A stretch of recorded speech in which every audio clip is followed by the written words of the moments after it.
Hello students, कैसे हो आप सब लोग।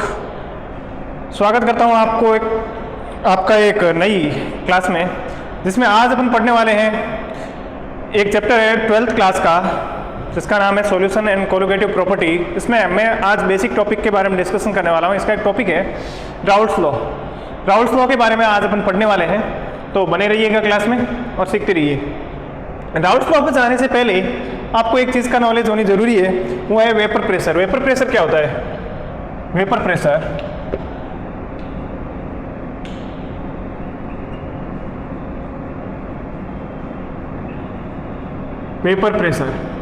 वेपर प्रेशर वो प्रेशर है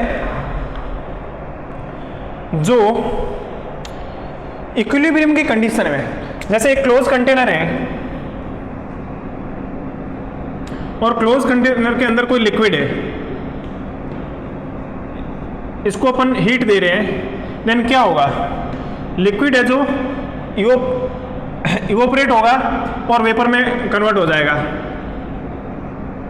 अब कुछ टाइम के बाद ये इसमें जितना वेपर में जा रहा है उतना ही वापस रिवर्स होकर लिक्विड में आना शुरू हो जाएगा। उसको अपन बोलते हैं इक्विलिब्रियम की कंडीशन। इक्विलिब्रियम की कंडीशन में क्या होगा? लिक्विड है जो इक्विलिब्रियम की कंडीशन में जितना लिक्विड वेपर में जा रहा है उतना ही वेपर वापस रिटर्न होके इसमें आ रहा है, रिवर्स होके लिक्विड में आ रहा है। तो इस टाइम में जो वेपर है जो प्रेशर लगाता है, किस पे लगाता है? एक तो लगाता है लिक्विड पर, दूसरा है जिस कंटेनर में जिस वेसल में डाला गया है उसकी वॉल्स पे प्रेशर लगाता है। तो इस प्रेशर को बोलते हैं अपन वेपर प्रेशर। जैसे एक कोई सॉल्यूशन है, क्लोज कंटेनर है, इसमें ए का सॉल्यूशन डाला गया है, ए का सॉल्यूशन जो है डाला गया है। तो ए का सॉल्यूशन डाला गया, अगर इसका जो प्रेशर अपन देखेंगे ना तो ये प्योर ए है। तो प्योर ए का जो वेपर प्रेशर होगा ना उसको अपन ऐसे रिप्रेजेंट करेंगे पी नॉट ए। तो ये जो पी नॉट ए है ये क्या है?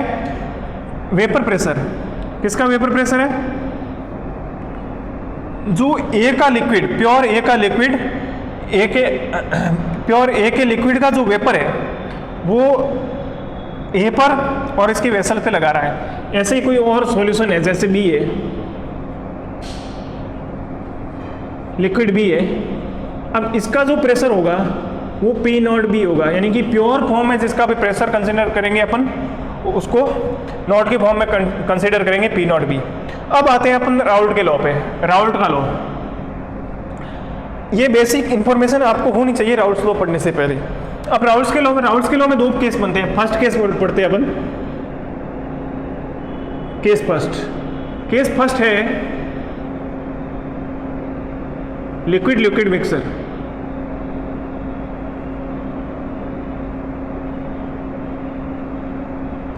लिक्विड लिक्विड मिक्सर में क्या हो गया? जो सॉल्यूट है और जो सॉल्वेंट है दोनों ही लिक्विड फॉर्म में है। अगर आपको पता नहीं हो कि सॉल्यूट क्या होता है और सॉल्वेंट क्या होता है,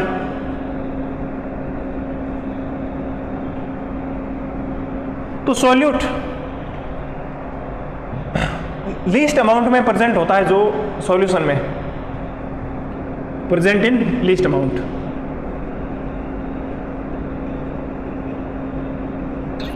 और वही सॉल्वेंट मोर अमाउंट।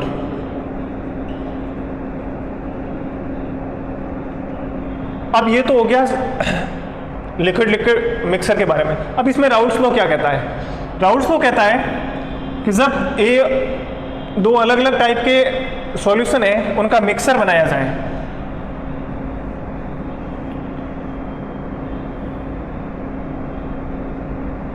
ये ए प्लस बी का सॉल्यूशन है, ठीक है। तो इस कंडीशन में जो लगने वाला प्रेशर होगा किसी एक पर, तो राउल्ट्स का लॉ कहता है पार्शियल प्रेशर किसी के भी ऊपर लगने वाला, जैसे ए है तो किसी पर्टिकुलर कंपोनेंट में, जैसे ए की बात करें तो पार्शियल प्रेशर को पी ए से रिप्रेजेंट करेंगे, या बी का होगा तो पी बी से। तो partial pressure of A is directly proportional to chi A. अब काई क्या है? Mole fraction. मोल फ्रैक्शन ये डायरेक्टली प्रोपोर्शनल होता है। मोल फ्रैक्शन क्या होता है? अगर आपको नहीं पता मोल फ्रैक्शन के बारे में बता दूं, देख लीजिए मोल फ्रैक्शन होता है total mole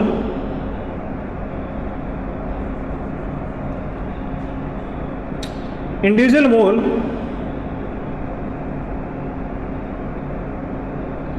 mole divide by total mole, ये होता है मोल फ्रैक्शन।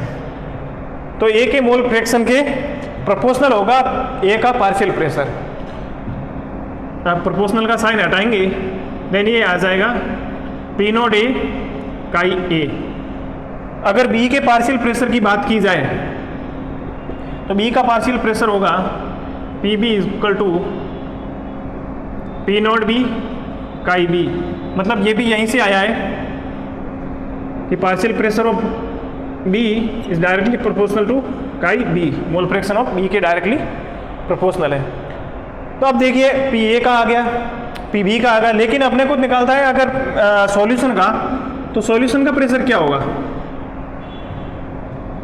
तो pressure of solution equal to P A plus P B. अब पी ए की वैल्यू रखते हैं और पी बी की वैल्यू रखते हैं, देखते हैं। P solution is equal to P naught A chi A plus P naught B chi B. ये हो गया लिक्विड मिक्सर के लिए। अब इसको अगर ग्राफिकल फॉर्म में देखा जाए, आइए ग्राफिकल फॉर्म में देखते हैं।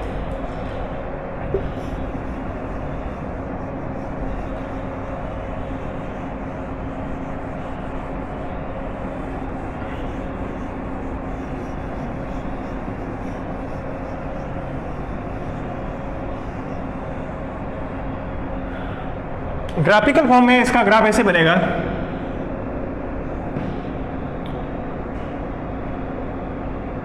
जैसे काई ए इक्वल टू 0 से लेकर के काई ए इक्वल टू 1 तक लेते हैं। तो 0 पे अब मोल फ्रैक्शन का आपने कंसंट्रेशन टर्म में पढ़ा होगा या बेसिक कॉन्सेप्ट में पढ़ा होगा केमिस्ट्री में कि मोल फ्रैक्शन अगर 2 या 3 अलग अलग कंपोनेंट के मिलाकर अपन मोल फ्रैक्शन निकालते हैं, तो मोल फ्रैक्शन अगर ए और बी के निकाला जाए तो chi A plus chi B equal to 1 होता है। यानी कि एक मिक्सर के अंदर जितने कंपोनेंट प्रेजेंट है उन सब का मोल फ्रैक्शन टोटल करेंगे तो 1 आएगा। ठीक है, तो अब x की बात की जाए तो 0 से 1 के बीच में ही रहेगा। तो यहाँ पे देखते हैं, ये आएगी कंडीशन पी नॉट ए, क्योंकि यहाँ पे काई इक्वल टू ए आ गया, मतलब काई ए इक्वल टू 1 आ गया, यानी कि यहाँ पे प्योर ए के ही मोल्स है जो प्रेजेंट है। वहीं अगर दूसरी कंडीशन देखी जाए, काई बी इक्वल टू 1 यहाँ पे कर दें और काई बी इक्वल टू 0 कर दें। यहाँ पे काई बी इक्वल टू 0 क्यों किया? क्योंकि काई ए की वैल्यू 1 आ गई और काई A plus chi B total मिला के 1 होता है, तो काई बी 0 हो गया और काई ए 1 हो गया यहाँ पर, और यहाँ पर देखा जाए तो काई ए 0 हो गया और काई बी ए जो 1 हो गया। तो इसका ग्राफ इस टाइप यहाँ पे बनाएंगे तो ऐसा आएगा। ये ग्राफ है किसका है? पी ए का, पार्शियल प्रेशर ऑफ ए का, और ये ग्राफ बन रहा है पार्शियल प्रेशर ऑफ बी का। तो यहाँ पे जो पी नॉट बी आ जाएगा। पी नॉट बी क्यों?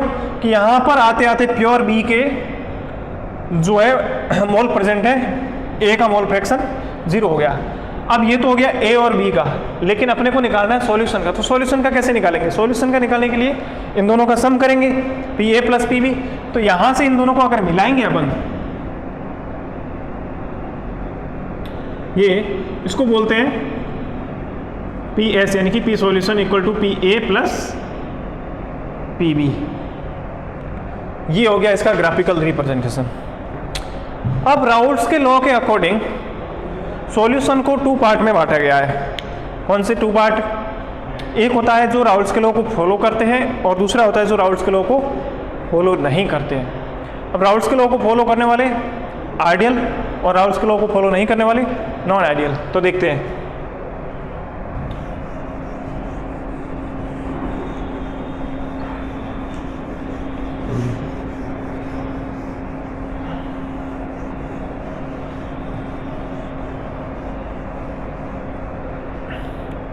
आइडियल सॉल्यूशन और नॉन आइडियल सॉल्यूशन।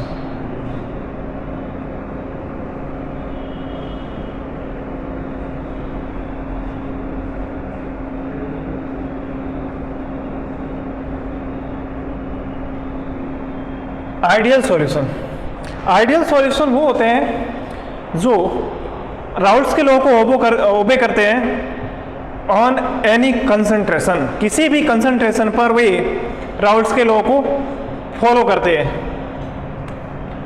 ओबे Raoult's law at any concentration, ठीक है।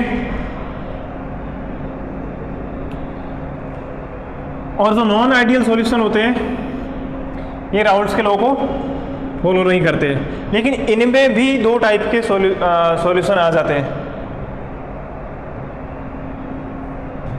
दो टाइप के कौन कौन से?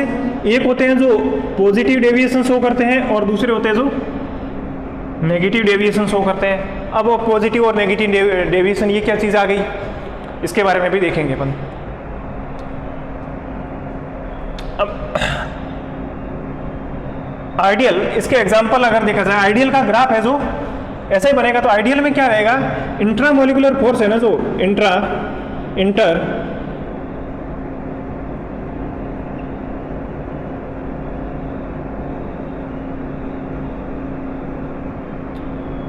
force of AA and BB is equal to intramolecular force of AB। कैसे? अपन ने दो सॉल्यूशन को मिक्स किया है, एक प्योर A का और एक प्योर B का। तो प्योर A में क्या होगा, प्योर A में इधर आइए, प्योर A में क्या है, A और A है, और प्योर B में क्या है, B और B है। लेकिन जब दोनों को मिक्स कर दिया तो क्या बन गया, A भी बन गया। अब इन दोनों के बीच में इंटरमोलिकुलर फोर्स, इन दोनों के बीच में इंटरमोलिकुलर फोर्स और इन दोनों के बीच में इंटरमोलिकुलर फोर्स यदि इक्वल है तब तो हो गया आइडियल सॉल्यूशन, और इसका ग्राफ भी एज इट इज आएगा। इसके एग्जांपल देख लो, जैसे ब्यूटेन और पेंटेन को मिक्स कर दिया जाए, या फिर मिक्स कर दें अपन benzene C6H6 plus toluene, benzene ring पर यदि CH3 ऐड कर दिया जाए तो टॉलुइन हो जाता है। ये रह गया इसका एग्जांपल। अब नॉन आइडियल सॉल्यूशन तो अपने को पहले से पता लग गया कि ये जो राउल्ट्स के लॉ को फॉलो नहीं करते हैं। अब इनमें पॉजिटिव डेविएशन शो करने वाले में क्या रहेगा, जो इंटरमोलिकुलर फोर्स है, इंटरमोलिकुलर फोर्स इधर देखिए, A और E के बीच में और B और B के बीच में ज़्यादा होगा, किससे, A और B से। तो A और B जो अपना बन रहा है सॉल्यूशन, यानी कि सॉल्यूशन के अंदर जो दो कंपोनेंट है A और B, इनके बीच का इंटरमोलिकुलर फोर्स है जो कमजोर होगा, किससे, इससे वीक होगा। ये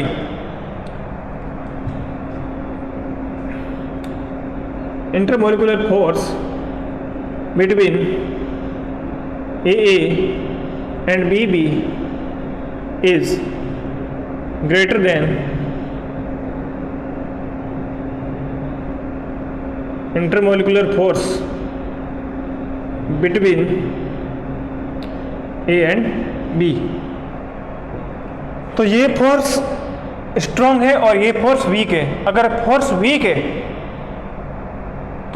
है तो इसको वेपर में जाने की टेंडेंसी जो पहले से अधिक हो जाएगी, जल्दी चला जाएगा ना, तो ये पॉजिटिव डेविएशन शो करेगा। कैसे डेविएशन शो करेगा, जैसे इसी ग्राफ पे देख लीजिए, ये तो आइडियल का हो गया कि,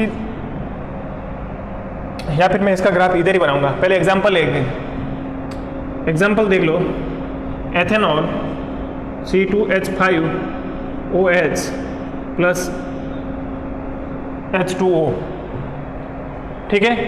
अगला एग्जांपल इसका देख सकते हैं, C6H6 plus CCl4, benzene plus CCl4, ये भी पॉजिटिव डेविएशन शो करते हैं। अब नेगेटिव डेविएशन, फिर दोनों के ग्राफ एक साथ बनाएंगे तो आपको कंपैरिजन में इजीली समझ में आ जाएगा। इसमें क्या रहता है, इंटरमोलिकुलर फोर्स है जो AA और BB के बीच में जो इंटरमोलिकुलर फोर्स है, उससे ये इंटरमोलिकुलर फोर्स, इनके बीच में जो प्रोडक्ट अपन दोनों को मिक्स करके जो सॉल्यूशन बनाया है, इनके बीच का जो इंटरमोलिकुलर फोर्स है जो स्ट्रांग होगा पहले से, तो वेपर में जाने की टेंडेंसी है जो कम हो जाएगी। कैसे, आइए देखते हैं। पहले तो ये लिख देते हैं,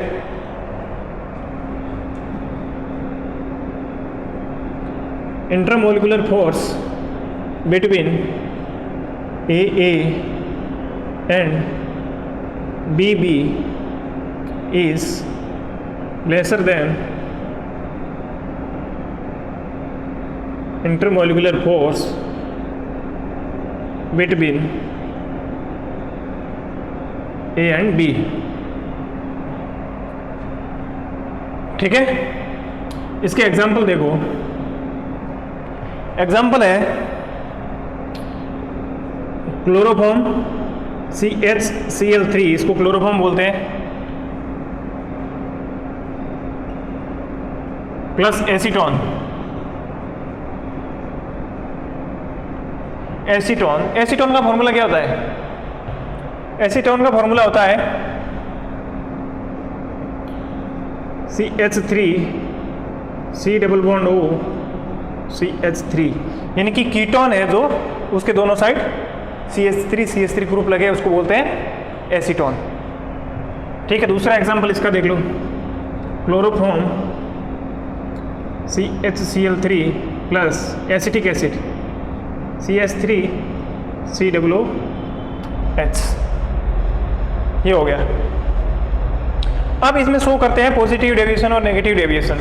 अब देखिए जो है आइडियल सॉल्यूशन तो इस रूल को फॉलो कर रहे थे, इनका ग्राफ तो ऐसा ही बनेगा, बट जो नॉन आइडियल सॉल्यूशन है उसमें देखिए जो नेगेटिव डेविएशन शो कर रहे हैं,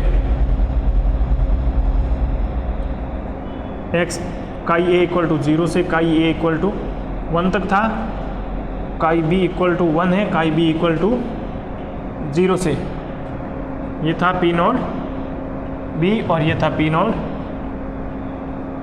A, ये तो सबको पता है। अब ये भी सबको पता है कि ये P सॉल्यूशन क्या होता है, PA प्लस PB। अब पॉजिटिव डेविएशन शो कैसे करेगा? जो A और B है इनके बीच में जो फोर्स लग रहा है वो थोड़ा सा वीक है, किससे? AA और BB से। तो फोर्स वीक है तो क्या करेगा, वेपर में जाने की टेंडेंसी थोड़ी अधिक हो जाएगी, तो इस तरीके से ये डेविएशन शो करेगा। इसको बोलते हैं अपन पॉजिटिव डेविएशन। और जस्ट इसका उल्टा करें तो हो जाएगा नेगेटिव डेविएशन। जैसे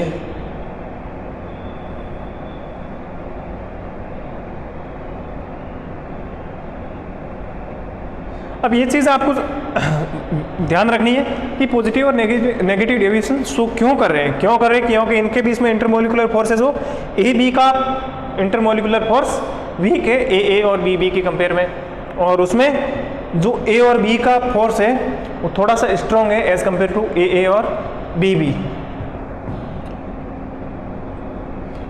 तो फोर्स स्ट्रॉन्ग है तो वेपर में जाने की टेंडेंसी कम होगी, तो इस प्रकार से ये नेगेटिव डेविएशन शो करेगा। ठीक है,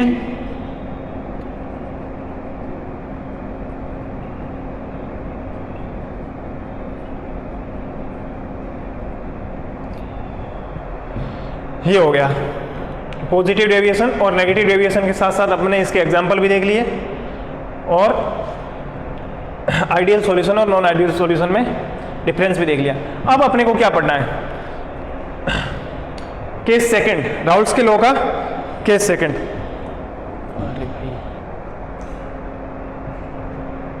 आइए केस सेकंड पे चलते हैं, राउल्स के लॉ का case second.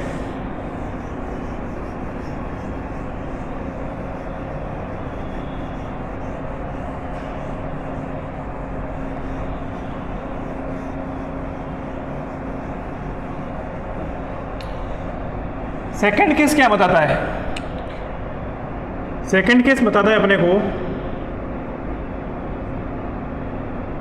Solid liquid mixer के बारे में। किसके बारे में?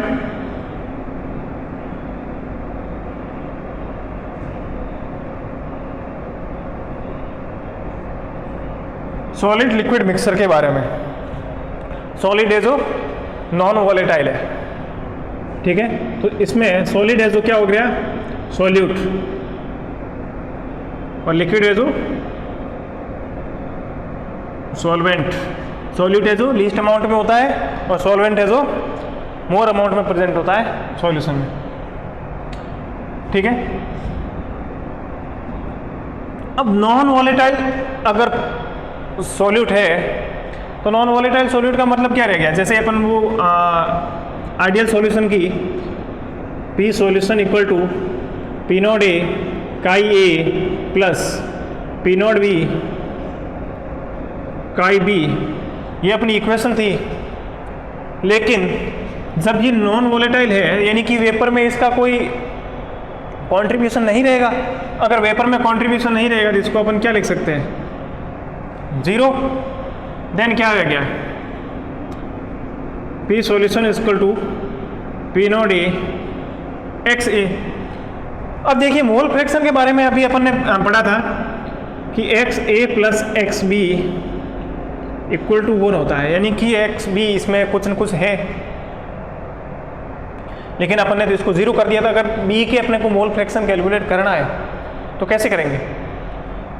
तो इसको अपन थोड़ा सा ऐसे भी लिख सकते हैं ना कि एक्स ए बराबर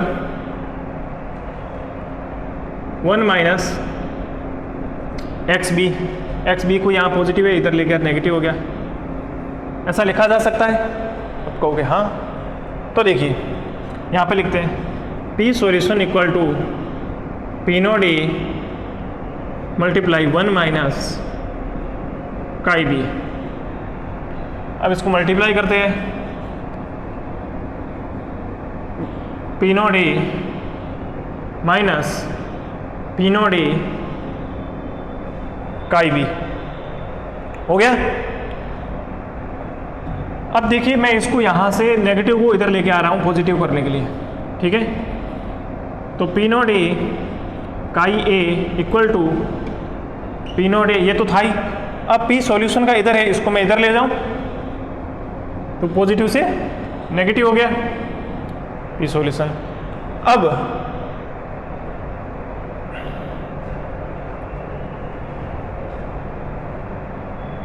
अपने को बी के मोल फ्रैक्शन कैलकुलेट करने हैं, तो बी के मोल फ्रैक्शन कैलकुलेट करने के लिए एक्स बी एक्स ए को उधर लेके जाएंगे ना, एक्स काई बी इक्वल टू 1 माइनस काई ए।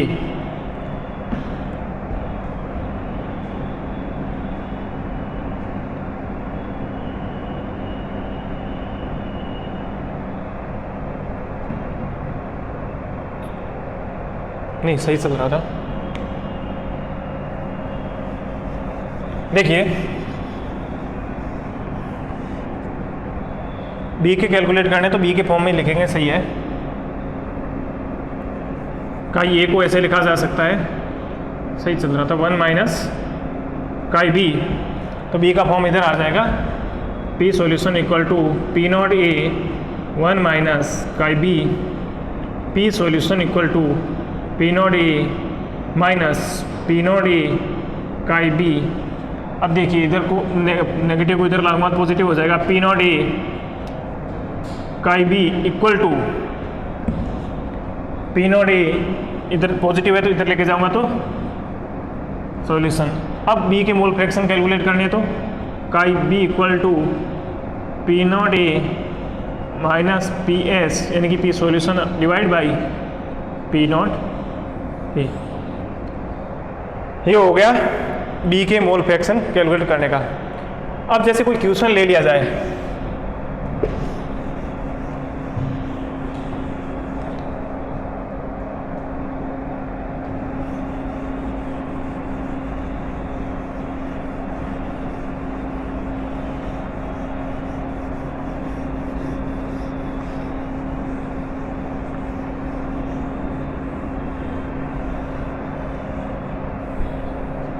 क्वेश्चन लेते हैं। जैसे कोई ए सॉल्यूशन है, प्योर ए के फॉर्म है, तब इसका रह गया 0.09 मोल फ्रैक्शन, ठीक है। लेकिन जैसे ही इसको बी के साथ मिक्स किया तब इसका हो गया 0.15, ठीक है। अब अपने को कैलकुलेट करना है बी के मोल फ्रैक्शन। कैसे करेंगे?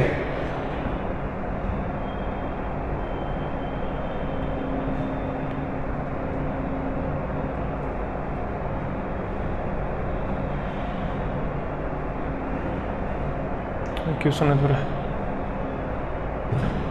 अरे यार, लास्ट में एग्जाम्पल गलत ले लिया मैंने।